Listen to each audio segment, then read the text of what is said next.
Well, hello there. It has been a while. My apologies for not posting as often as I promised, since that will change now from autumn. Ever since the launch of Willow Guard, as well as submitting my doctoral thesis, there have been so many events and things I was taking part of, co-organizing or organizing or participating. So a moment of silence to all the things that I managed to survive, and here I am still standing, well, sitting. So here's all the things that kept me extremely busy throughout spring and summer. So let's roll.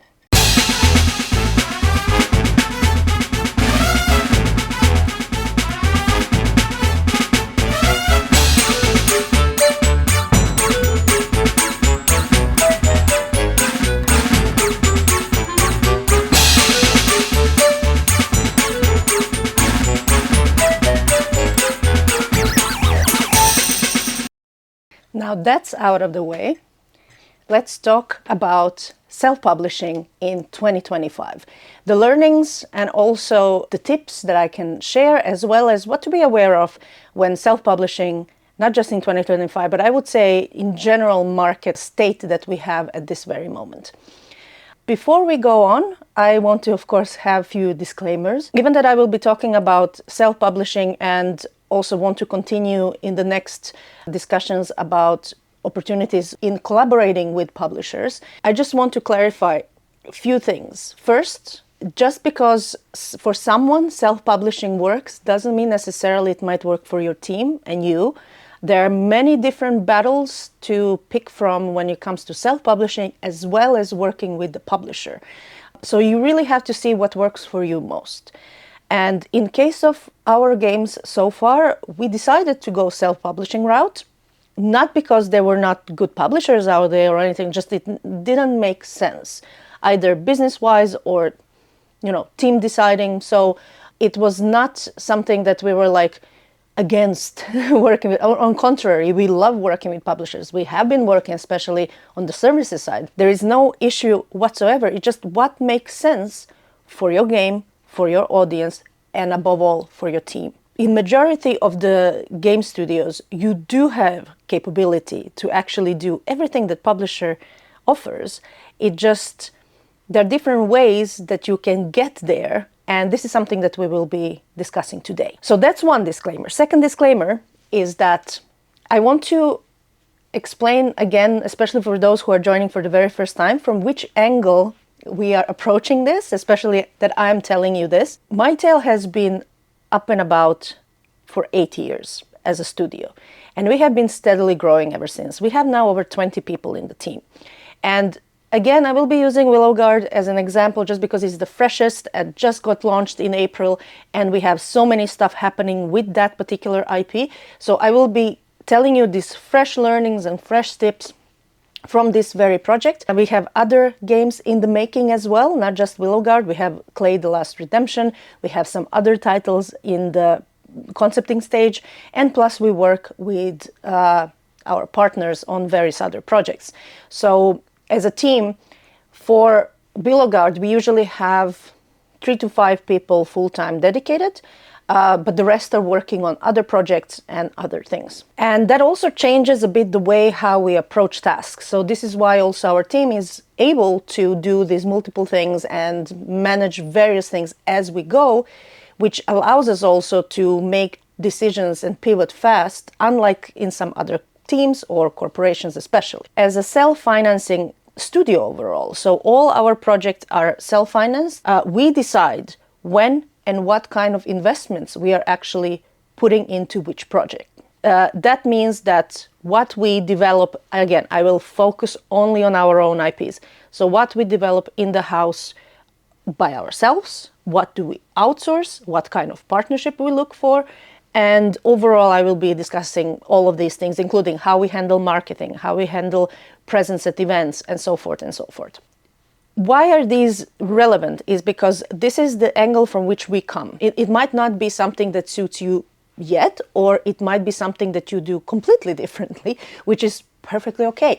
Everything that we are doing is just something that works for us as a team and that we feel comfortable with. And that's really the important starting point of this discussion. Current state of the industry is quite interesting, to say the least. We see not just layoffs continuing endlessly, and we see also closing studios, especially mid-size and smaller studios, but we also see really big cuts with the big boys out there. People are saying how this is like, I already explained a bit how this whole bubble bursted and what it came from. I can also repeat it later if you want me to, but the whole thing is that industry actually, like the leadership is the biggest issue in our industry, because wrong people came to the wrong roles, and this is what we have as a result. As an indie, and indies are the ones who are going to save the industry, it wouldn't be the first nor the last time, so therefore they do things differently, and there's a lot of things to learn from other indies. And this is why I would highly recommend to check We Love Games Indie Alliance, which is the alliance among indie developers across the world to actually share these experiences, share their work, and also find adequate partnerships for you among other indies. Maybe even very good other indie studio who could be your publisher instead of going to a only publisher, because other developers really understand all of it when it comes to developing and publishing and what actually is needed throughout the cycle. The important thing of this, again, discussion is to understand that if you are creating a product, it's not just one game that now it's going to be on the shelf. Well, it shouldn't be. That's the thing. It shouldn't be. It should be way bigger pictures that you are thinking about. And usually what I try to also explain to some other developers that I mentor or work with is that when you launch a game, that's basically when the work really starts.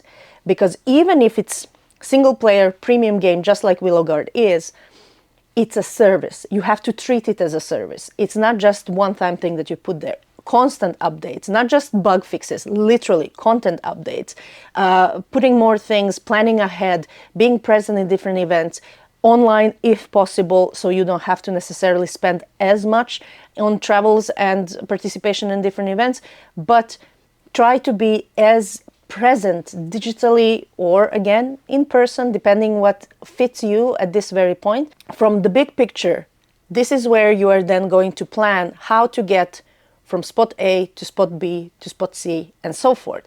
Because depending what your goal is, just because you launched a game, now you think, oh, money is going to pour in. That doesn't happen. And especially for indies, because there's so many unexpected variables that are also part of it, which, again, one should not necessarily count on. So making a plan in order that how you will get there in the pace that works for you. So it's a big picture. It's a big plan. How to get, again, from A to B it can be done in many ways. The question is really what works for you, what works for the product, what works for your target audience, what kind of different steps you can try and see what may or may not click at that very point of time and space. Because again, timing is really big factor in a lot of stuff. It does not mean that, again, the strategy that you had with a specific goal, if it's not working now, oh, it's a disaster. No, pivot, change, try, A/B test, do whatever ask around. Like there are so many things you can do to click it back to see what may work for it. With Willow Guard, from the very beginning, it was very clear that we are going to do whole IP and world building. So it's not just this game and this particular just snippet of the world we're building. We're making a way, way bigger universe of the, not just Willow Guard as a brand, as an IP, but also sub-universes within it, meaning that sub-things that can grow out of it. The first game under this title is out there. It's available. Also, free demo remains available forever, basically, with really a lot of content. We made a really big demo for a reason that people, because this is the game that we experimented a lot with the game design, and we have really big plans of what to do further with it, and so forth and so forth. So basically, we want people to try it, truly try it, and then from there, if they're interested, hey, purchase a game. There will be so many different opportunities and discounts and whatnot. We are part of also Humble Bundle now and many other places. So whichever way and channel you wish to get the game, it's there for you. And the best part is that, of course, the save game that you had in your demo is automatically being available for, if you purchase, then you can just continue where you left off. So no need to replay. But again, it is RPG. So you can totally replay as many times as you wish. When you're building the world or the universe, like in our case, it's not just the product, it's the long-term game. None of these short-term gains, but it's every single step takes it to that big picture which we have in mind. And also, this is where no publisher that we discussed with was a good fit with that big picture. So that's why we decided to go solo. And we were also able to, financially, again, to do it solo. When we are talking about so there is a game, but we also want to have comics, graphic novels. We want to have board games. We want to have different kinds of merch, especially very custom-made merch, not just the regular one, let's say t-shirts like this one or so. Like we want to have also very unique experiences and things for our audience and our community members to enjoy this whole world beyond the digital game. We are also in preparation of getting the game on consoles, and that's something that we will discuss later on, not in today's talk. But with the self-publishing, one thing that really worked well for us is making calculated risks. Now, what does that mean? Of course, you can't be ready for everything, and especially if you're doing everything on your own as a team. So picking the battles, that's one thing, but also making these calculated risks and then again testing what makes sense at that particular time. Now, I wouldn't recommend doing this if you are just starting out. Instead, maybe get some mentor, works with someone else who has went through this previously. When we were thinking about the launch date, we were already about 2 years in development. And we were kind of like, okay, to get it into an actual full package that we really wanted this game to have, it will take at least another year. Now, we couldn't put another year just fully in the shadow kind of developing and so on. That was not an option. So what we did then is that we basically cut some barely baked things away from the build that we launched, especially when it comes to the dungeon run and some other features that we wanted to include, but it was just simply not feasible. Again, it was out of scope of what we needed at that time to actually to make it doable. So what we did is that we cut certain features in the game that we launched, but these features are now being, and as well as the other content, additional content and updates are being part of exactly that. Big patches, big updates, big dungeon run that we are very excited to launch is actually going to serve as the part of pretty much a sequel to the game that we will be launching within a year from the launch date. So expecting it again the same time next year out, but I'm not promising that date. With, of course, dungeons being constantly fixed and updated as we do this for the dungeon run. So more exciting action gameplay, especially for those players who really just want, you know, Hades style, just go and slash and do this type of achievements forward. But for the narrative-driven players who really enjoy the story, the world building, the RPG part, and everything else that we have been working really hard on, and that basically the part of our souls as developers, of course, that keeps being built upon way more, with more content and more things. For example, now in August, we will be present at Gamescom with a really big booth together with Letty Arts, We Love Games organization, and Moth, who are working on quantum games. That's really exciting. 4 of us will be at the indie area in hall 10.2, and our booth number, if I remember correctly, is F05G.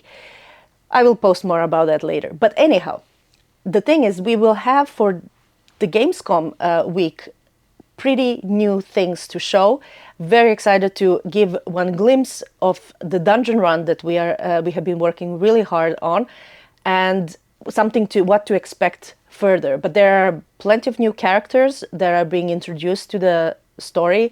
We are also expanding on some other really cool stuff regarding abilities, deck building, and so forth. So really fun things coming up. This was a calculated risk. We very much risked to launch a game in a specific shape, which might have caused slightly lower scoring from some of the reviewers, but at the same time, these are really good scores that we received. So we are really, really happy with the result that game launch had, while we have all of this really big stuff in the making and development, like as we go. Really excited to share all the other things that we have in the making as it comes to, for example, brand new graphic novel that we just got contract signed with the partner who will be working on the graphic novel. On top of that, the merch shop. That was really big one. Now, a lot of things that we want to have in the merch shop is in the making, especially I said these custom things that we really want to make sure that you get really unique,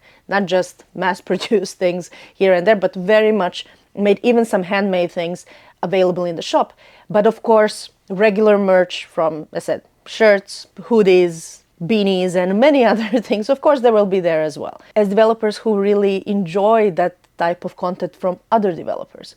We are also preparing for autumn big, cozy gaming packages of all sorts, and also preparing Christmas calendar and many other things from the physical to also digital products. So keep an eye on the shop. There will also be lots of freebies, so just whenever interested, just check it out. You can also even sign up to the newsletter, because we are only sending newsletters, let's say every few months or so, when there is actually something to send. We are not going to spam you, that's a promise. But this is where you can get this sort of seasonal things and discounts and stuff that we can have, especially for those who are part of our community, that we can directly give you even more stuff, as we really appreciate having your support. So as a summary, the calculated risk, biggest one, is that we wanted to make sure that we don't give half-baked things, but to really what we have completed, give in the best version possible, and then build upon it forward into creating the full version of the game as a, you know, big vision with a ribbon on it within that year. So, but together then with the players, because it also helped a lot to have the feedback of the players as we go through this, that what works, what doesn't work, and so forth, because it's different when you have the test runs and the testing with the players, and when you actually have a bigger amount of players playing your game. And then people are asking me, oh, but why didn't you then do soft launch? And then, because it's a narrative game. It's very hard to do early access game, narrative-driven RPG. Now, people are going to say, oh, but how Baldur's Gate it? No, it's not comparable. We are not Baldur's Gate. So it's really important to know, again, your product, to know your audience, and to know what kind of thing may work. So therefore, that's why we didn't go with the early access, because it was this sort of risk of spoiling things, while at the same time, I think it would not be that sort of full package that we already delivered and wanted to build upon forward. So that's why. But definitely that doesn't mean that you shouldn't consider early access. I'm a big fan of early access otherwise, if it works for your game. But in this case, it was higher risk, so that's why we decided to, let's make this so, put it out there and build upon accordingly. With the DLC, which I just spoke about, which will include the dungeon run and a bunch of other really cool stuff, we are treating it as a sequel. There will be completely new stuff also there to do. So basically, the amount of stuff that will be there will be pretty much a separate game. But we want to treat it as a DLC that together with this initial game that is launched and available, that it gives this big one that we have been imagining from the very start. So that's why it's going to be released as a DLC, but we are treating it as a sequel. So now the big topic, marketing. I think we failed miserably regarding some stuff, but then we did really good stuff with some, so there's the big fails and the big wins at the same time. And now when it comes, this is one of the main reasons why someone is considering going with the publisher for the marketing side. I have seen so many games being basically killed by really poor marketing by the publishers, while then they kill the game because it's not performing as it should or whatever they expected, but they didn't really pull their part of the deal to do the marketing as expected, while some might even forbid developers to actually market on their own. So there's so many different horror stories and cases that I even saw close by from some other developers that no, this is the thing. At least in our case, when you are self-publishing, you are in charge of this, and that's part of the calculated risks. You are in charge of how you're going to communicate, in which way, and in which channels, and also, even if things don't match certain Excel metrics that you were hoping for, nobody's killing your game. You don't have to kill the game. Again, especially if you are like us, treating it as a service. Makes no sense. Therefore, for us, it was the best choice ever to, of course, even with some setbacks with marketing that we did have also success. So I will talk both very soon about. Biggest thing from the publishers that you want is the PR. Now, if that's all you're looking for, marketing and PR, you don't need a publisher. You need agency. You need PR team. So this is something that you can outsource, and you can actually then find really good fit for your product and for the ways how you envision it, and also enhance your vision further. So I couldn't be more grateful to the PR team that we partner up, Alessandro and Jasmine. They have been absolutely incredible, and huge shout out and thanks to them. Still going to collaborate with them, obviously, in the future as much as possible. So there is no reason to sign with a publisher if all you really need is PR and marketing. Another thing that worked really well for us, niche games, indie titles, which are also a bit more experimental, like in our case. I really wanted to be very careful with ads and how we do them. That depending on your target audience, it might be that your target audience have, and in our case that's the case, that they are having ad blockers, for example, or they are paying subscriptions so that they don't get the ads. So basically YouTube, Google ads and so on. For this particular product, we didn't do. And what we did, and we tested quite much, and also big shout out also to whole Reddit marketing team or ads team, because they are absolutely brilliant to work with. So Reddit has been fantastic. As someone who has worked also on mobile monetization and generally ads and everything else before, I've never seen such good metrics, KPI, and return to investment as Reddit ads. Never. I've never seen these numbers in my life. And it is really, that's the thing that worked incredibly well for us. Please do consider, again, depending, that you find then the channels that work well for you based on, again, knowing your audience. So we knew for this particular audience, no YouTube. No YouTube ads, no Google ads, none of that. We will do some of these ads for our upcoming merch, for our upcoming other products, and then of course cross-promote for the game. But we didn't use these ads for the game. And that's really important to establish, like, again, what did or did not work. But now we will be expanding also on these regular channels and regular ads strategies, as most of the developers do. But Reddit will stay our main platform for promotion of any sort. And this is also where we really feel comfortable, especially in the beginning. I wasn't feeling personally comfortable with it, but now I feel way more. That's something when it comes to marketing. It really works well in this sort of, especially when you start expanding with this sort of big picture, one step at a time.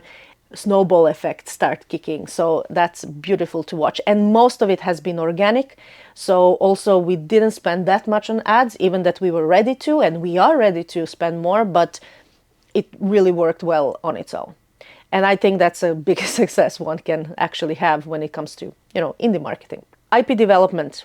Again, this is our bread and butter, especially when it comes to Willow Guard and Clay the Last Redemption. And that's something that I can talk for days, but I will leave that for maybe next time. So some of the things for 2025, or even I would say applicable even for the next year, is working with this type of partners. So not just PR and marketing, but also influencers.